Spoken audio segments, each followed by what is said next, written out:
Muito bem, chegamos agora aqui à nossa segunda aula sobre o estudo dos conectivos e faz parte do nosso curso aí de Lógica e Matemática. Nessa segunda aula nós vamos ver, né, os conectivos, que são eles negação, conjunção, a disjunção exclusiva, a condicional e a bicondicional. Muito bem, dando prosseguimento aí, nós vamos tá vendo primeiramente a negação. O que é a negação? Né? Chama-se negação de uma proposição P, a proposição representada por esse símbolo aqui, ó, certo? Nós lemos eles como sendo não P, ou seja, esse tiozinho aí a gente lê como sendo não P, cujo valor lógico é a verdade se P é falso e a falsidade se P é verdadeiro. Ou seja, basicamente a negação é o contrário do valor lógico da proposição, certo? Ó, você tem, se o P for verdadeiro, o não P vai ser falso. Se o P for falso, o não P vai ser verdadeiro. E essa aqui é a tabela verdade da negação. Bem simples. Vamos agora aqui ver alguns exemplos. Olha, segue as proposições abaixo. Por exemplo, Marte é um planeta. A proposição P é Marte é um planeta.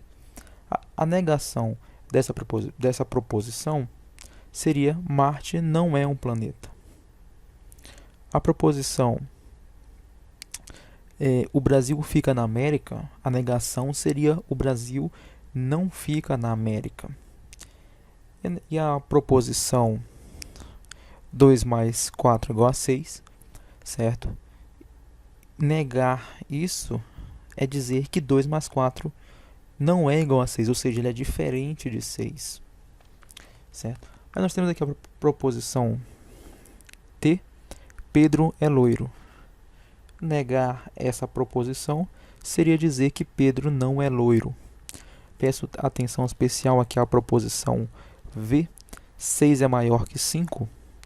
Negar essa proposição é dizer que ele é menor ou igual a 5. Muita gente acaba errando e colocando como resposta somente 6 menor que 5, quando isso é um erro, né? O certo é que ele é menor ou igual a 5, certo? Vamos agora aqui ver a nossa segunda proposição, que é a conjunção, certo? Ó, dada duas proposições, P e Q, a conjunção ela é representada por esse símbolo aqui, ó, P e Q, nós lemos assim, P e Q, cujo valor lógico ele é a verdade quando ambas são verdadeiras e falsa nos demais casos, certo? Aqui nós temos a tabela verdade, olha. Quando é que a conjunção ela é verdade? Quando as duas são verdadeiras, bem simples aí de decorar, certo? Ó, se a proposição P for verdadeira e a Q for verdadeira, então P e Q serão verdadeiras. Se P for verdade e Q for falso, então P e Q será falsidade, certo? Vamos ver aqui um exemplo. Olha, Paulo é rico é a proposição P. E Paulo é loiro é a proposição Q. Se eu fizer a conjunção dessas duas proposições, eu terei Paulo é rico e loiro. Percebe? Para eu conjugar duas proposições, basta eu colocar o i. Paulo é rico e loiro. Se Paulo for rico e for loiro, então essa proposição será verdadeira. Agora, se Paulo for rico, mas não for loiro, então a proposição será falsa, certo? Bem simples aí, ou seja, ela só é verdadeira quando as duas são verdadeiras. Vamos agora ver aqui a disjunção. Muito bem, a disjunção, ela é o ou. Na nossa língua falada, ela é o ou, certo? Ó, dada duas proposições P e Q, a disjunção ela é representada por esse símbolo aqui, ó, como se fosse um V, e nós lemos ele como sendo P ou Q, cujo valor lógico ele é a verdade quando ao menos uma é verdadeira e é falsa quando as duas forem falsas. Ou seja, ele vai ser verdade quando eu tiver uma verdadeira e falso quando tiver duas falsas, certo? Bem simples a tabela verdade aí para você decorar, bem rapidinho, não precisa nem decorar, né? Basta saber que é ou. Um exemplo aí para a gente ver. Olha, Pedro é loiro e Pedro é rico. Se eu fizer a disjunção entre essas duas proposições, terá Pedro é loiro ou Pedro é rico. E essa proposição conjugada P e Q, ela vai ser verdade se uma das duas forem verdades. Ou seja, se o Pedro for loiro, então ela vai ser verdade. Se o Pedro for rico, ela vai ser verdade. Agora, se ele não for nem loiro nem rico, então ela será falsa. Pedro é loiro ou rico. Ou seja, uma das duas coisas, se for verdadeira, torna o todo verdade. Nós temos agora um caso bem especial da disjunção, que ele é a disjunção exclusiva. E esse símbolo aqui, ó, certo? Bom, eu tenho duas proposições, P e Q, e a disjunção exclusiva, ela é representada por P ou Q, ou P ou Q, mas não ambas. Ou seja, as duas não podem acontecer simultaneamente, certo? Ou seja, ou é uma ou é a outra. E quando é que ela é verdade? Olha, ela é verdade somente quando P é verdade ou Q é verdade, mas não quando P e Q são ambas verdadeiras. E a falsidade quando ambas forem falsas, né? Ou seja, basta você pensar assim, né? Um exemplo para a gente decorar rapidinho essa tabela. Olha, Pedro é carioca e Pedro é paulista. A disjunção exclusiva seria ou Pedro é carioca ou Pedro é paulista, certo? Percebe que o ou ele é exclusivo. Se o Pedro for carioca, ele não vai poder ser paulista. E se ele for paulista, ele não vai poder ser carioca. Ou seja, uma anula a outra. Então, quando é que a disjunção exclusiva é verdadeira? Quando ao menos uma for verdadeira, mas não tiver as duas verdadeiras. E também vai ser falso se os dois forem falsos, certo? Você pode pensar, por exemplo, ou eu vou ao teatro, ou eu vou ao cinema. Isso seria uma disjunção exclusiva. Ou um ou outro. Bem simples aí, tá? Então, bora ver aqui novamente a tabela verdade, para a gente decorar, ó. Quando é que a disjunção exclusiva é verdade? Quando eu tiver ao menos uma verdade. E vai ser falso nos demais casos. Ou seja, se o V e V vai ser falso e F e F vai ser falso também. Bem facinho, né? Agora nós temos a condicional, né? Nós chamamos a condicional uma proposição representada por essa setinha aí, ó.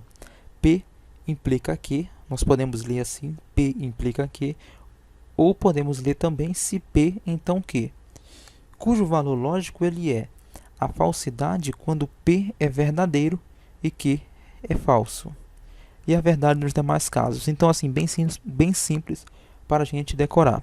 Quando é que a condicional é falsa?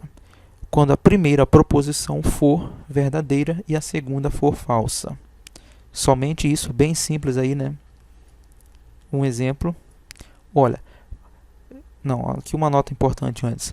Né? Nós podemos ler também a proposição P implica que como sendo o seguinte modo. P ele é condição suficiente para que, e também podemos ler que Q é condição necessária para que. Então, se vocês caírem em algum exercício aí que diga assim, P é condição suficiente para que, eu estou dizendo que o P implica que. E se eu cair também em um exercício que diga que o Q é condição necessária para P, eu estou caindo também em um exercício que diz P implica que.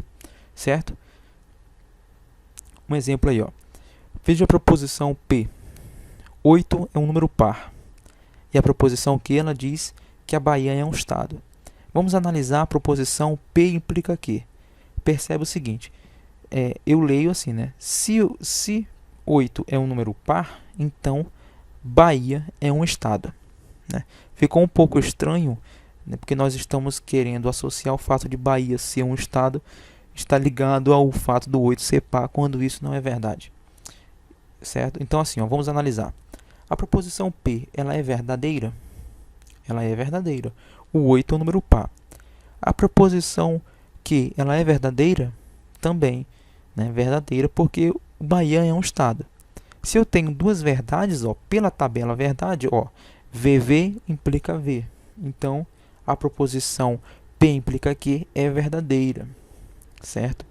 Então, assim, como eu estava falando ainda há pouco, atenção a esse detalhe de que a condicional ela não implica uma relação lógica no sentido de dizer que a Bahia é um estado porque o 8 é um número par. Isso não é verdade, certo?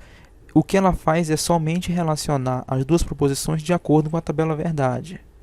Então, assim, o fato da Bahia ser um estado não está ligado ao fato do 8 ser um número par, né? Ninguém pensou, olha, 8 é um número par, então a Bahia vai ser um estado, certo? Nós temos aqui, por último, mas não menos importante, a bicondicional. Bom, se você aprendeu a condicional, a bicondicional você ganha aí de brinde, né? Olha, nós chamamos a bicondicional uma proposição representada por P, se somente se que, cujo valor lógico é a verdade, quando P e Q são ambas verdadeiras ou falsas, e a falsidade nos demais casos. Ou seja, uma bicondicional ela é uma condicional dupla, né? Dizer que o P implica Q e o Q implica P.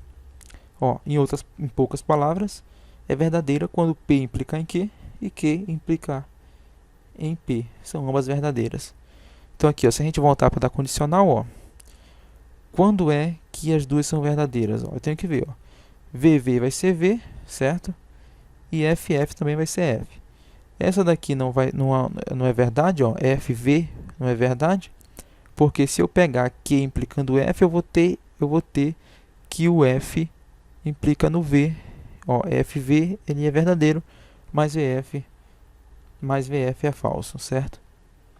Então, assim, para decorar, a bicondicional ela é verdadeira quando for VV ou VF. Ou, perdão, for VV ou FF, ou seja, forem as duas iguais, né? Nós podemos ler também a bicondicional de dois modos. Dizer que P é condição necessária e suficiente para Q, ou que Q é condição necessária e suficiente para P. Né? Aqui nós temos um exemplo, olha. P, Bahia é um... 8 é um número par, e o Q, Bahia é um estado. Analisando a proposição P, se somente se Q, observa que 8 é um número par, certo? Isso é verdade. E a proposição Q, Bahia é um estado, também é verdade. Então, pela tabela verdade, olha, VV, verdade. Então, é uma verdade.